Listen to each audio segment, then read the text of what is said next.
Bonjour, je suis ravi de vous retrouver pour un nouveau numéro de Lex Inside, l'émission qui donne du sens à l'actualité juridique, du droit et encore du droit. Au programme de ce numéro, on va parler fraude fiscale et quelle utilisation de l'intelligence artificielle. Ce sera dans quelques instants avec Xenia Legendre, avocate associée chez Hogan Lovells. On évoquera ensuite l'accident du travail survenu en télétravail avec Florent Labrugère, avocat en droit du travail. Et enfin, on évoquera le marché des droits audiovisuels sportifs avec Victor Omnes, avocat chez De Gaulle Florence. Voilà pour les titres. Lex Inside, c'est parti.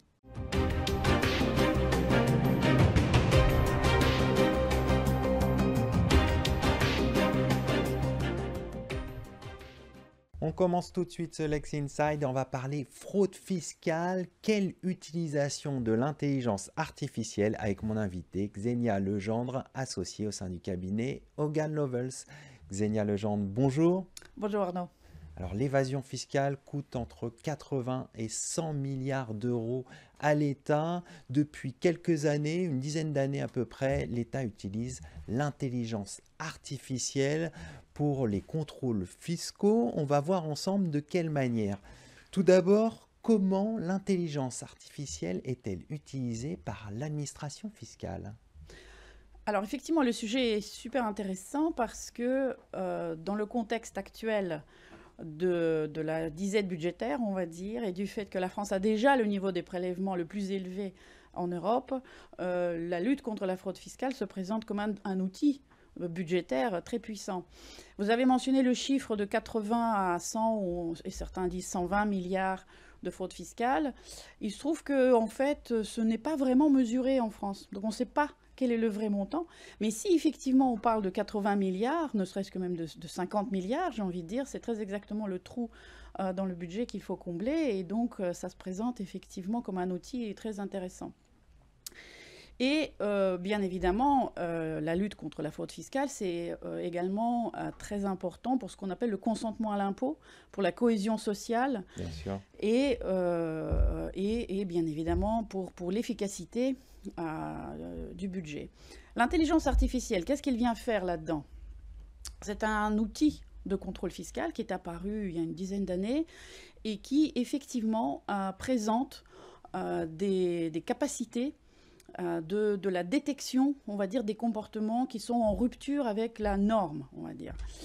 Et bien évidemment, tout le monde se rue dessus en se disant qu'il y a là-dedans un très beau gisement de l'efficacité du contrôle fiscal. Ceci étant dit, quand on regarde les statistiques, le résultat des contrôles fiscaux sont à peu près de 15 milliards de recouvrement. C'est un chiffre stable depuis déjà une bonne quinzaine d'années. On tourne toujours autour de 15 milliards. L'intelligence artificielle est utilisée depuis, on va dire, 5-6 ans.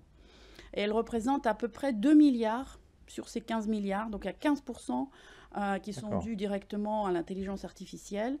Donc il y a quand même encore énormément de travail qui est fait par les agents inspecteurs sans vraiment se servir de l'intelligence artificielle. D'accord. Sachant que l'intelligence artificielle, ce qu'elle apporte, c'est surtout des orientations pour la programmation des contrôles fiscaux. C'est-à-dire qu'elle est vraiment très en amont, où elle permet de détecter des comportements déviants, bizarres, on va dire, tout d'un coup des ruptures des comportements normaux, et qui du coup doivent alerter les agents, les inspecteurs, et les inciter à venir faire des contrôles. Concrètement, quels sont les avantages de l'intelligence artificielle ? Alors, quels sont les avantages de l'intelligence artificielle? C'est bien évidemment la possibilité de recouper des données.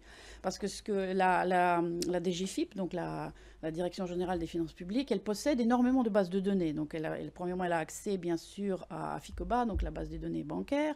Ensuite, elle a ses propres déclarations fiscales que les gens font. Il y a les données du cadastre, il y a les données douanières, les données sociales. Donc, si elle peut recouper les données, c'est là qu'elle peut, en grande masse, voir justement les tendances et les déviations qui doivent alerter les agents et inciter les gens à aller voir ce qui se passe sur le terrain. Bon, l'exemple le plus dont tout le monde parle, bien évidemment, c'est l'exemple des piscines. où on a recoupé la base des données des déclarations cadastrales et les images de Google Maps qui montrent les piscines et que les gens n'ont pas déclaré. Voilà. Après, ce qui est intéressant, c'est qu'il y a un taux d'échec, finalement un taux d'erreur plutôt, de l'intelligence artificielle assez important. Moi, j'avais vu de quel ordre? J'avais vu un chiffre de 80%. Ouais, c'est quand même conséquent. Et notamment si on prend par exemple ces histoires des bâtiments et des piscines, etc. Par exemple, une piscine qui est enterrée, elle est imposable, mais une piscine qui n'est pas enterrée n'est pas imposable. Mais l'image satellite ne voit pas forcément si elle est enterrée ou pas, la piscine. D'accord. Pareil pour les bâtiments, par exemple, il y a des hangars agricoles qui sont exonérés, mais l'intelligence artificielle, elle va juste voir un bâtiment et donc elle va envoyer, elle va recouper et ça va inciter à un contrôle qui finalement va s'avérer inefficace. Donc c'est à prendre avec des pincettes, l'intelligence artificielle. Quels sont les défis, les limites justement de l'intelligence artificielle? Vous venez en décrire certaines, est-ce qu'il y en a d'autres? Oui, alors les limites sont de plusieurs ordres. Premièrement, c'est comme toute intelligence artificielle qui est basée sur la machine learning. On utilise un peu le passé, n'est-ce pas, pour entraîner les algorithmes. Or, les contribuables sont plus inventifs que... Bien sûr. et bien évidemment, ils font autre chose, ils changent de comportement, ils suivent d'autres chemins. Et donc, ça, c'est un défi intrinsèque à l'intelligence artificielle qui ne fait que suivre, n'est-ce pas? Donc ça, c'est la première chose. Le deuxième défi, il est d'ordre beaucoup plus sérieux, c'est le flicage, bien évidemment. Et là-dessus, heureusement qu'on a la CNIL en France et la loi sur la protection des données qui existe depuis très longtemps et qui avait anticipé presque 30 ans en avance ce qui se passe aujourd'hui et qui empêche de rentrer dans la vie privée des gens, qui empêche de violer leurs droits fondamentaux, notamment la liberté d'expression, la liberté des opinions politiques, religieuses, etc., etc.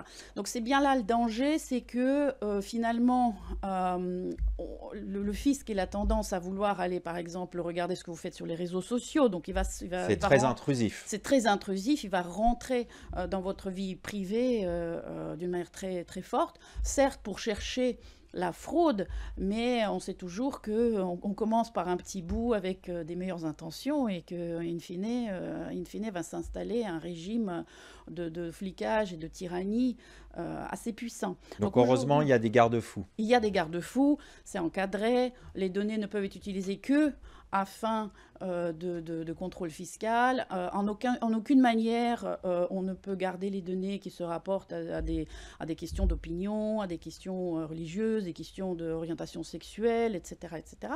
Mais une des craintes, notamment exprimées par la CNIL, c'est que les gens, se sentant en insécurité, ils vont aussi commencer à se restreindre eux-mêmes sur les réseaux, sur leur liberté d'expression, etc. Parce qu'ils vont se dire, bon, pour l'instant, certes, c'est pas utilisé, mais qui sait ce qui va se passer, et puis j'ai pas envie que le fisc commence à savoir ce que je pense à tel ou tel sujet. Pour finir, quelles sont les perspectives d'évolution de ces techniques d'enquête, on va dire, à disposition de l'administration fiscale? Vous avez dit qu'il y a une marge de progression qui est importante. Comment vous imaginez ce développement de l'IA pour l'administration fiscale? Moi, je pense que c'est un outil très puissant. Il faut déjà savoir que presque 50% de contrôles aujourd'hui font suite au travail de l'intelligence artificielle. Donc ça va aller de plus en plus dans ce sens-là. Ceci étant dit, quand on regarde les chiffres, on voit qu'il n'y a que 15% finalement des redressements qui sont dus à cela. Donc on voit encore que sur des sujets très sophistiqués, c'est quand même encore l'humain qui compte le plus. Donc je pense que l'intelligence artificielle aussi joue un rôle préventif très fort, parce que quand on sait qu'on est regardé, on commence aussi éventuellement à moins frauder ou à faire autre chose. Donc ça aussi c'est très important. Donc c'est un impact sur le comportement des personnes. On va conclure là-dessus. Merci Xenia Legendre. Je rappelle que vous êtes associée au sein du cabinet Hogan Lovells. Merci beaucoup de m'avoir invité. Tout de suite, l'émission continue. On va parler de l'accident du travail survenu en télétravail.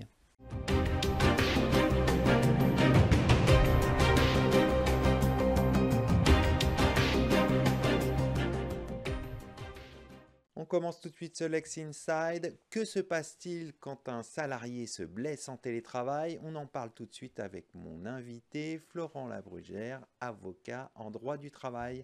Florent, bonjour. Bonjour Arnaud, merci pour l'invitation.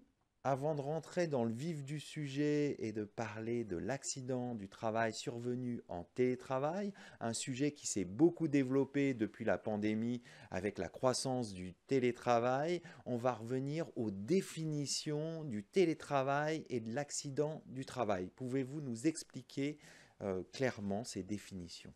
Alors oui, effectivement, depuis 2020, on a eu, on va dire, une exposition de recours au télétravail. Et cette notion, aujourd'hui, elle est bien définie. On va dire dans le Code du travail, notamment.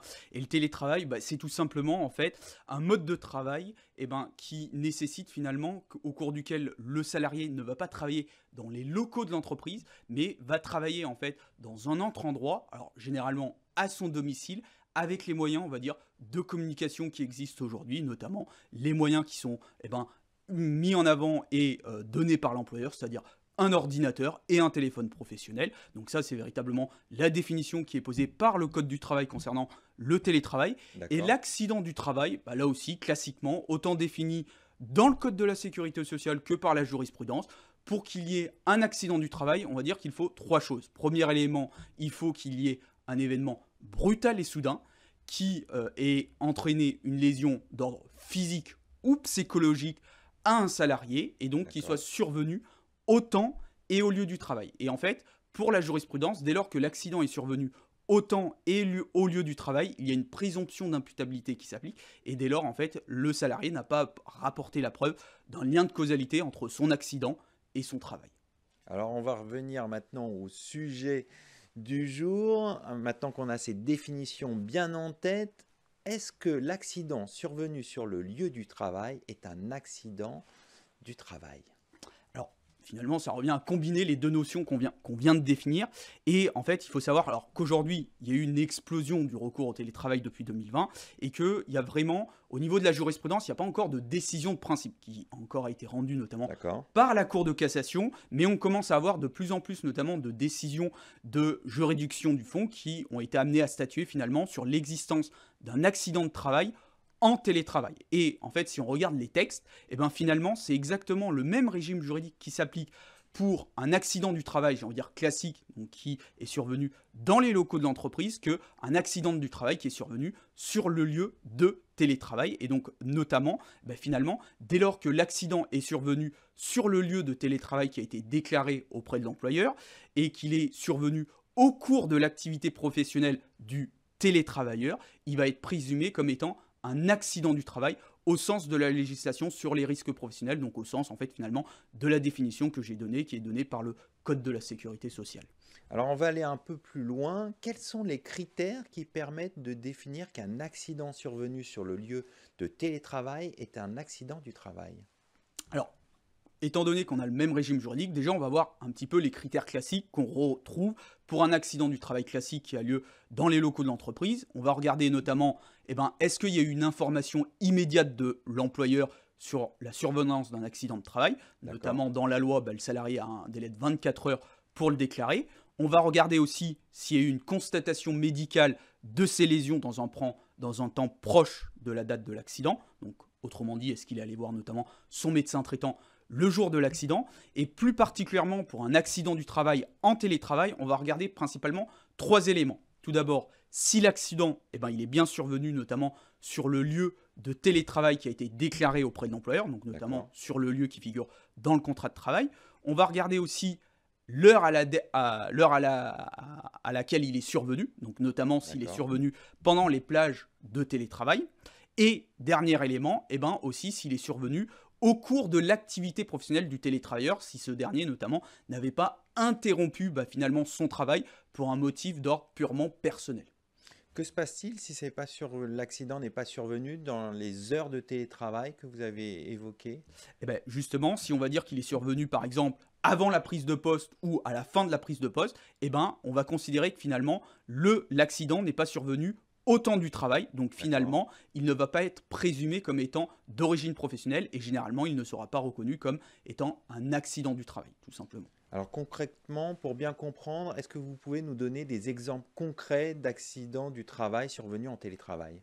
Alors bien sûr, on va prendre un cas d'école, typiquement une chute d'un salarié qui survient à son domicile. Alors, D'accord, si on revient pour un accident du travail classique, la chute qui survient dans les locaux de l'entreprise, si elle est survenue au temps et au lieu du télétravail, c'est présumé comme étant un accident.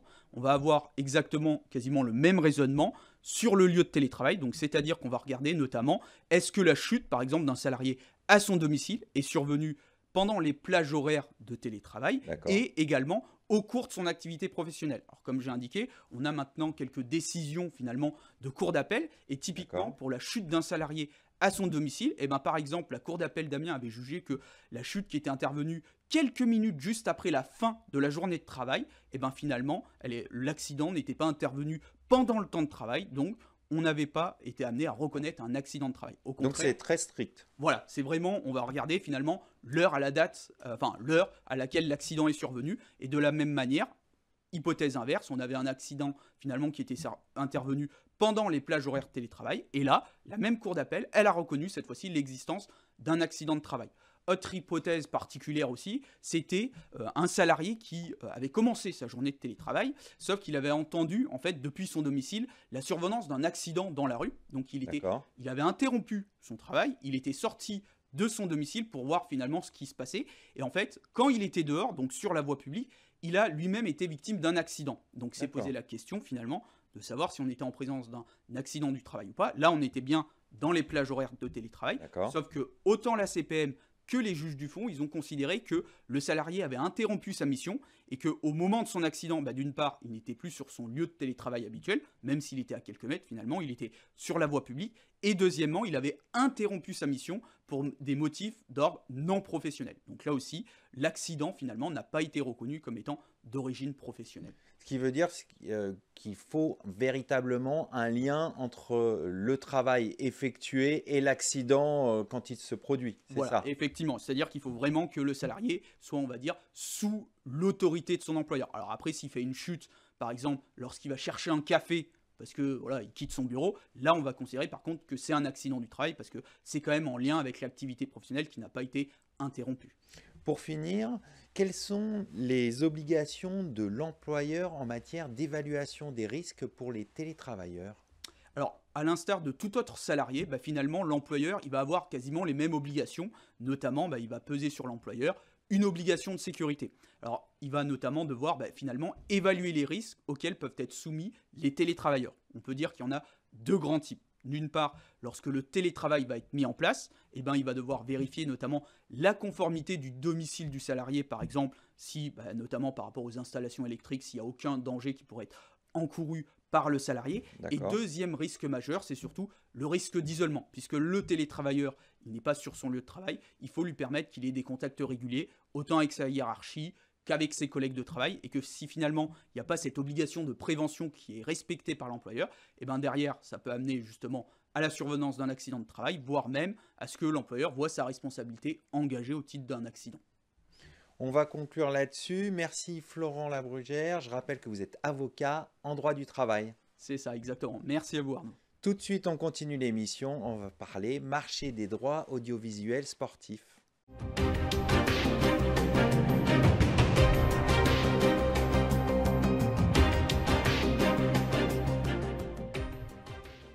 On poursuit l'émission, on va parler du marché des droits audiovisuels sportifs avec mon invité Victor Omnes, avocat chez De Gaulle Florence. Victor Omnes, bonjour. Bonjour.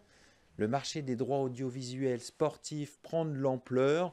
Il y a de plus en plus de concurrence. C'est un secteur économique en pleine croissance. On va en parler en détail ensemble. Pour comprendre l'ampleur du phénomène, quelle part représentent les droits télé dans le financement du sport en France? Une part importante. Donc déjà, de quoi parle-t-on? On parle donc évidemment de la vente par les organisateurs des compétitions sportives de leurs droits de diffusion, sur donc ces compétitions qu'elles organisent, à des chaînes de télé et plus récemment à des plateformes de streaming, les plateformes over the top, comme par exemple DAZN ou encore Prime Video, qui a acquis il y a 2 ans les droits de diffusion de Roland-Garros. Et donc, pourquoi ce marché est important? Parce qu'effectivement, il contribue à financer le sport français dans son ensemble. Premièrement, un financement bien sûr du sport professionnel, puisqu'on estime par exemple pour le cas du football que environ 30% du budget annuel des clubs est justement issu de la cession et des revenus de la cession des droits audiovisuels sportifs. Et également le sport dans son ensemble, l'écosystème du sport, grâce notamment à la taxe Buffet, qui est un mécanisme de solidarité, et au terme desquels 5% justement des revenus générés par la cession de ces droits audiovisuels sportifs sont redistribués au sport amateur dans son ensemble. Donc c'est important aussi pour le développement du sport amateur. Exactement, voilà. L'enjeu est d'importance puisque justement il contribue à grande hauteur au financement du sport dans son ensemble, du sport français bien sûr. Alors c'est un marché qui attise les convoitises, hein. Vous avez cité une grande plateforme, il y en a d'autres.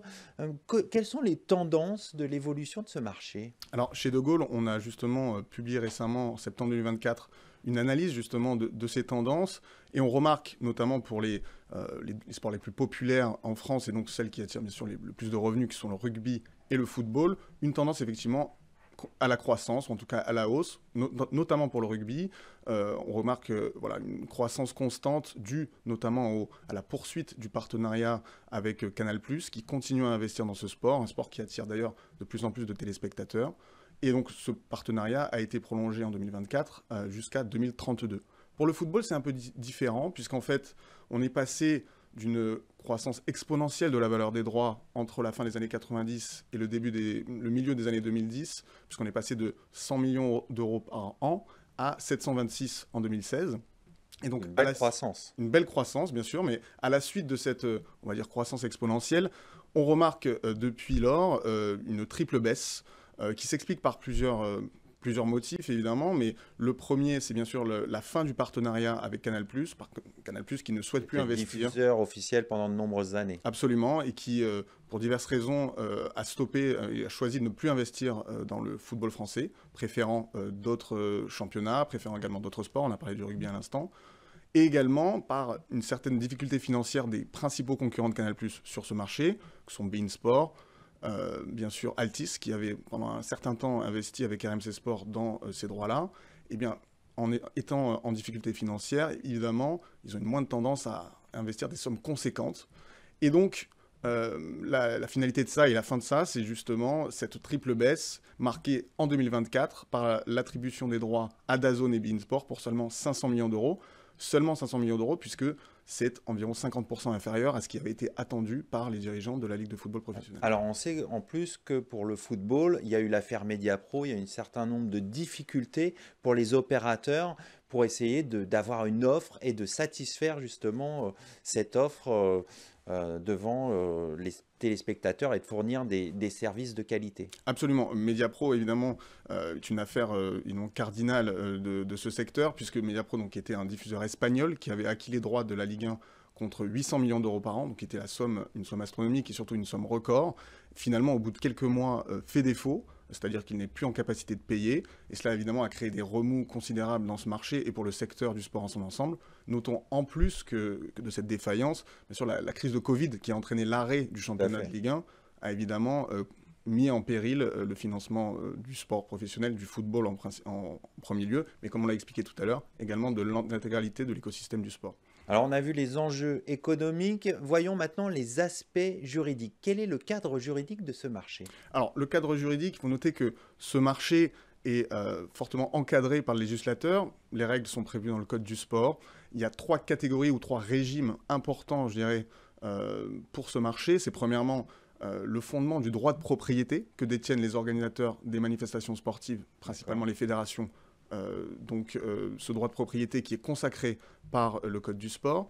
Ensuite, dans un second temps, c'est les mécanismes légaux pour protéger justement ce droit de propriété, notamment le dispositif de lutte contre le streaming illégal. Et dans un troisième temps, le troisième régime juridique important, c'est évidemment l'immixtion du droit de la concurrence et des règles de concurrence dans justement ce marché des droits audiovisuels sportifs. Alors, vous avez évoqué le streaming illégal qui s'est développé notamment face à la hausse des coûts d'abonnement, beaucoup de piratage donc, qui se sont développés. Comment les opérateurs luttent-ils contre le streaming illégal? Quelles sont les principales mesures mises en œuvre? Alors vous avez raison. Le phénomène est global et très important. On estime le manque à gagner pour justement le sport français à 290 millions d'euros, ce qui est considérable. représente environ 15% du marché global, eh bien, le législateur, pour tenter d'endiguer ce phénomène, a institué un dispositif légal ad hoc pour justement endiguer. Alors, comment ça fonctionne? Le détenteur des droits ou le diffuseur va saisir en urgence le président du tribunal judiciaire pour que ce dernier prononce une ordonnance pour bloquer justement les sites pirates qui auraient été identifiés. Parce qu'en effet, le préjudice, la problématique, c'est que finalement, si vous voulez, l'événement sportif, il est diffusé en direct. Dès lors, le préjudice, il est immédiat, et surtout, il devient irréparable à la fin de la rencontre ou à la fin de l'événement. Par conséquent, il faut donc bloquer le plus vite possible ces sites illégaux. Et dans un second temps, on a un phénomène qu'on appelle les sites miroirs. En fait, les pirates vont en fait créer et dupliquer à l'infini, en utilisant des adresses IP distinctes, ce canal de diffusion illégale. Et donc, du coup, pour tenter finalement de contourner en fait les mesures de blocage. Et donc, le dispositif légal, pour tenter d'endiguer ce deuxième phénomène, si vous voulez, va en fait permettre aux diffuseurs ou aux détenteurs des droits d'aller directement devant l'Arcom, qui est donc l'autorité de régulation en charge de cette problématique, sans avoir à repasser par la case tribunal, pour justement bloquer ou déférencer les sites qui n'auraient pas été identifiés dans un premier temps. D'accord. Et aujourd'hui, ça marche ces techniques, je veux dire, est-ce qu'on arrive à bloquer les sites assez rapidement? Voilà, alors tout est relatif. Voilà, premièrement, l'Arcom se félicite, et c'est plutôt globalement un succès. Elle estime en 2024 que 5000 noms de domaine auraient été bloqués grâce à ce dispositif, donc c'est quand même un relatif succès. Mais bon, le phénomène n'est pas endigué.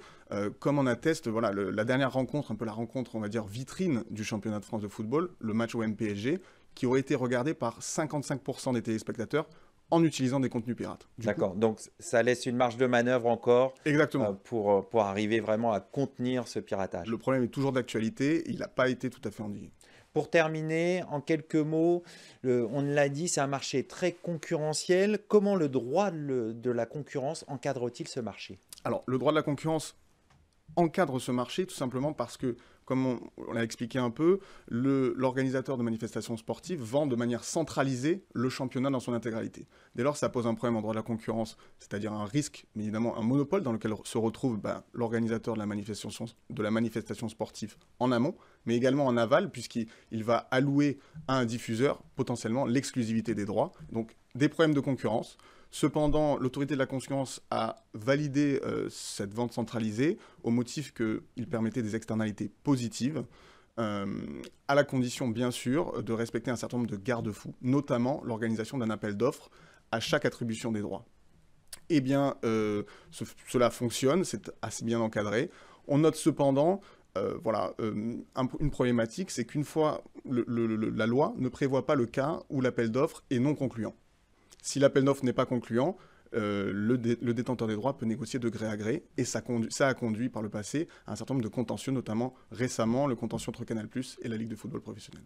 On va conclure là-dessus. Je vous remercie Victor Omnes. Je rappelle que vous êtes avocat chez De Gaulle Florence. Merci beaucoup. C'est le moment de conclure l'émission. Merci à toutes et à tous pour votre fidélité. Restez curieux et informés. À très bientôt sur Be Smart for Change.